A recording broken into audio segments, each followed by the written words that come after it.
ನಾಳೆ ರೇಣುಕಾಸ್ವಾಮಿ ತಂದೆ ತಾಯಿ ಇಬ್ಬರು ಕೂಡ ಪ್ರಕರಣದ 7ನೇ ಸಾಕ್ಷಿಯಾಗಿದ್ದಾರೆ. ಅವರು ಮತ್ತು 7. ಸೊ ಅವರಿಬ್ಬರನ್ನು ಕೂಡ ಸಾಕ್ಷಿಯಾಗಿ ಪರಿಗಣಿಸಲಾಗಿತ್ತು. ಈ ಹಿನ್ನೆಲೆಯಲ್ಲಿ ಮೊದಲಿಗೆ ಅವರಿಗೆ ಸಮನ್ಸ್ ಅನ್ನ ಕೊಡಲಾಗಿತ್ತು. ಇದೇ ವಿಚಾರಕ್ಕೆ ದರ್ಶನ್ ಪರ ವಕೀಲರು ಕೂಡ ಸೆಲೆಕ್ಟಿವ್ ಆಗಿ ಸಾಕ್ಷ್ಯಗಳನ್ನ ಕರೀಬಾರದು ಅನ್ನುವಂತಹ ವಾದವನ್ನು ಕೂಡ ಇಟ್ಟಿದ್ರು. ಆದರೆ ಆ ಆಯ್ಕೆ ಆರೋಪಿಗಳ ಪರ ವಕೀಲರಿಗೆ ಇರೋದಿಲ್ಲ. ಆ ಆಯ್ಕೆ ಸರ್ಕಾರಿ ಪರ ವಕೀಲರು ಮಾಡಬಹುದು ಅನ್ನೋ ಹಿನ್ನೆಲೆಯಲ್ಲಿ ಯಾರನ್ನ ನೀವು ಸಾಕ್ಷ್ಯವಾಗಿ ಮೊದಲಿಗೆ ಕರೀಲಿಕ್ಕೆ ಬಯಸ್ತೀರಿ ಅಂದಾಗ ಎಸ್ಪಿಪಿ ಪ್ರಸನ್ನಕುಮಾರ್ ಅವರ ತಂಡ ಹೇಳಿದ್ದು ರೇಣುಕಾಸ್ವಾಮಿ ಅವರ ತಂದೆ ಮತ್ತು ತಾಯಿ ಅವರಿಬ್ಬರನ್ನು ಕೂಡ ಮೊದಲಿಗೆ ಕೋರ್ಟ್ಗೆ ಕರೆ ತರಬೇಕು ಅನ್ನುವಂಥದ್ದು. ಯಾಕಂದ್ರೆ ಮಗ ಯಾವತ್ತಿಂದ ಮನೆಯಿಂದ ಹೊರಗೆ ಹೋಗಿದ್ದು, ಏನಂತ ಹೇಳಿ ಹೋಗಿದ್ದು, ಎಲ್ಲಿ ಕೆಲಸ ಮಾಡ್ತಾ ಇದ್ದ, ಯಾರ ಪರಿಚಯ ಇತ್ತು, ಇದೆಲ್ಲವನ್ನು ಕೂಡ ಪ್ರಾಥಮಿಕ ಹಂತದಲ್ಲಿ ಆ ಸ್ಟೇಟ್ಮೆಂಟ್ನಲ್ಲಿ ಕಲೆ ಹಾಕಬೇಕಾಗತ್ತೆ. ಸೊ ಅದು ನಾಳಿನ ಟ್ರಯಲ್ನಲ್ಲಿ ವ್ಯಕ್ತವಾಗುತ್ತೆ. ಮತ್ತಷ್ಟು ಮಾಹಿತಿ ಪಡೆಯೋಣ ನಮ್ಮ ಪ್ರತಿನಿಧಿ ಮುರಳೀಧರಿಂದ. ಮುರಳಿ, ಸದ್ಯ ನಾಳೆಯಿಂದ ಟ್ರಯಲ್ ಆರಂಭವಾಗ್ತಿದೆ. ಇದರ ಬೆನ್ನಲ್ಲೇ ಇವಾಗ ಘಟನಾ ಸ್ಥಳಗಳಿಗೆ ಎಸ್ಪಿಪಿ ಪ್ರಸನ್ನಕುಮಾರ್ ಅವರು ವಿಸಿಟ್ ಮಾಡ್ತಾ ಇದ್ದಾರೆ. ಅಂದ್ರೆ ಇದು ಏನಂತ ಅರ್ಥೈಸ್ಕೊಳ್ಬಹುದು?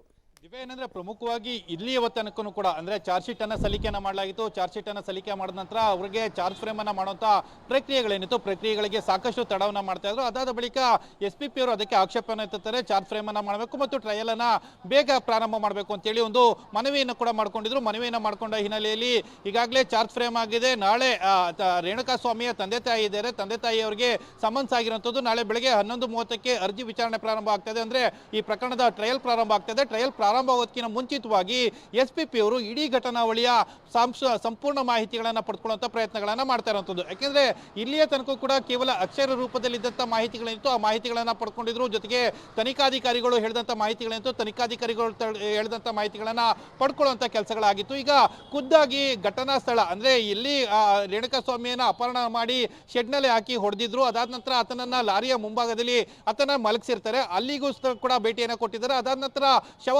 ಬಿಸಾಡಿದಂತ ಏನು ಅಪಾರ್ಟ್ಮೆಂಟ್ ಏನಿತ್ತು ಅಪಾರ್ಟ್ಮೆಂಟ್ ನ ಜಾಗಕ್ಕೂ ಕೂಡ ಭೇಟಿಯನ್ನು ಕೊಟ್ಟಿರುವಂತದ್ದು. ಸಂಪೂರ್ಣವಾದ ಮಾಹಿತಿಗಳನ್ನ ಕಲೆ ಹಾಕುವಂತ ಪ್ರಯತ್ನಗಳನ್ನ ಮಾಡ್ತಾ ಇರುವಂತದ್ದು. ಯಾಕಂದ್ರೆ ನಾಳೆ ಟ್ರಯಲ್ ಬರ್ತಾ ಇದೆ. ಟ್ರಯಲ್ ಬಂದಂತ ಸಂದರ್ಭದಲ್ಲಿ ಅದರ ಬಗ್ಗೆ ಸಂಪೂರ್ಣವಾದ ಮಾಹಿತಿಗಳನ್ನ ಖುದ್ದಾಗಿ ಅವರೇ ಭೇಟಿಯನ್ನು ಕೊಟ್ಟಿದ್ರೆ ಅದಕ್ಕೆ ಟ್ರಯಲ್ ಅನ್ನ ಒಂದಷ್ಟು ಬಲಿಷ್ಠವಾಗಿ ಅಥವಾ ಸಕಾರಾತ್ಮಕವಾಗಿ ಏನು ಹಾಜರುಪಡಿಸಬಹುದು ನ್ಯಾಯಾಧೀಶರ ಮುಂದೆ ಅಂತ ಹೇಳಿ ಈ ಪ್ರಯತ್ನಗಳನ್ನ ಎಸ್ಪಿಪಿ ಅವರು ಮಾಡ್ತಾ ಇರುವಂತದ್ದು. ಯಾಕಂದ್ರೆ ಸಾಮಾನ್ಯವಾಗಿ ಎಸ್ಪಿಪಿ ಪ್ರಸನ್ನಕುಮಾರ್ ಅವರು ಎಲ್ಲಾ ಪ್ರಕರಣಗಳು ಕೂಡ ಇದೇ ರೀತಿಯ ಪ್ರಕ್ರಿಯೆಗಳನ್ನ ಮಾಡ್ತಾರೆ. ಯಾಕಂದ್ರೆ ಸಾಮಾನ್ಯವಾಗಿ ಎನ್ಐಎ ಪ್ರಕರಣಗಳನ್ನ ಅವರು ಖುದ್ದಾಗಿ ಹ್ಯಾಂಡಲ್ ಅನ್ನ ಮಾಡಿದಂತವರು. ಆ ಹಿನ್ನೆಲೆಯಲ್ಲಿ ಈ ಪ್ರಕರಣದಲ್ಲೂ ಕೂಡ ಖುದ್ದಾಗಿ ಘಟನಾ ಸ್ಥಳ ಏನಿತ್ತು ಘಟನಾ ಸ್ಥಳಕ್ಕೆ ಭೇಟಿಯನ್ನು ಕೊಟ್ಟಿದ್ದಾರೆ. ಜೊತೆಗೆ ಸಚಿನ್ ಅವರು ಕೂಡ ಅಂದ್ರೆ ಎಎಸ್ಪಿಪಿ ಸಚಿನ್ ಅವರು ಕೂಡ ಭೇಟಿಯನ್ನು ಕೊಟ್ಟಿರುವಂತದ್ದು. ಜೊತೆಗೆ ತನಿಖಾಧಿಕಾರಿಯಾದಂತ ಎಸಿಪಿ ಚಂದನ್ ಕೂಡ ಇದ್ದಾರೆ. ಅವರಿಗೆ ಎಕ್ಸ್ಪ್ಲೇನ್ ಮಾಡುವಂತ ಕೆಲಸಗಳನ್ನು ಕೂಡ ಮಾಡಲಾಗ್ತದೆ.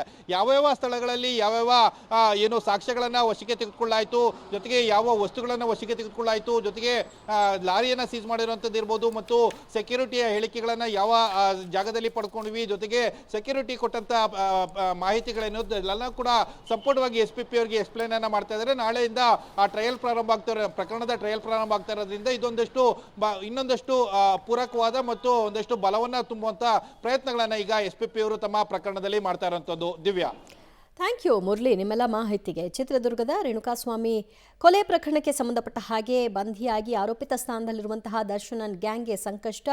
ನಾಳೆಯಿಂದ ಟ್ರಯಲ್ ಆರಂಭವಾಗ್ತಾ ಇದೆ. ಮೊದಲಿಗೆ ಸಾಕ್ಷಿಯಾಗಿ ತಂದೆ ಮತ್ತು ತಾಯಿ ರೇಣುಕಾಸ್ವಾಮಿಯ ತಂದೆ ಮತ್ತು ತಾಯಿ ಆಗಮಿಸ್ತಾ ಇದ್ದಾರೆ. ಇದರ ಬೆನ್ನಲ್ಲೇ ಇವತ್ತು ಘಟನಾ ಸ್ಥಳಕ್ಕೆ ಎಸ್ಪಿಪಿ ಪ್ರಸನ್ನಕುಮಾರ್ ಅವರು ಭೇಟಿ ಕೊಟ್ಟಿದ್ದಾರೆ.